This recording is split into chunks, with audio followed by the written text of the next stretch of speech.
Hi, I'm Billy, and I'm a member of Sleight Club. In fact, I'm the oldest member of Sleight Club. And I go way, way back to the days here in Charlotte, North Carolina, when before we had Carowinds or Six Flags or anything like that.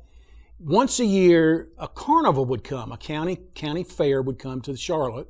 This was about 1970, 71, and I was married, and my wife and I went with two other couples. We decided to have us a nice time on a Friday night and went out to the county fair.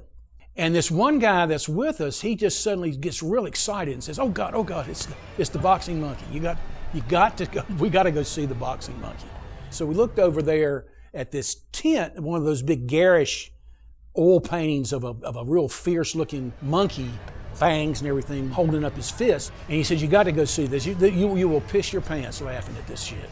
We all would go, and it was only about $1, so we all pay, there's 6 of us go in. And there's a bunch of us in there, there's 75, 80 people in there, and we're in these bleachers.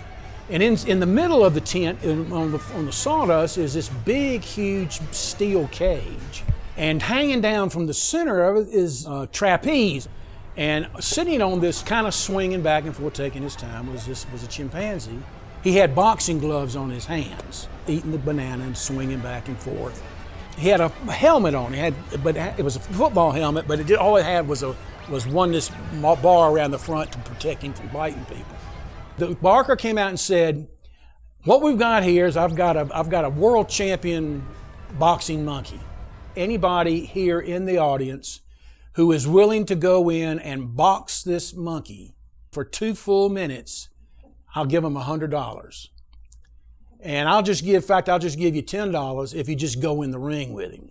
There were some hayseeds down at the front. They were drunk and they were yelling at this one guy, "Come on, Bubba, you can do it, you can do it." He's getting up laughing his ass off. They're all laughing and laughing. Bubba goes up and the guy says, "All right, now, here," he puts on these boxing gloves on Bubba. And he says, "Now remember, you got to box him. You can't just stand in there. You got to go up and box him." So Bubba stands there and looks, and he goes in the cage door, and the door slams behind him. And we're all sitting there. None of us know what's going to happen.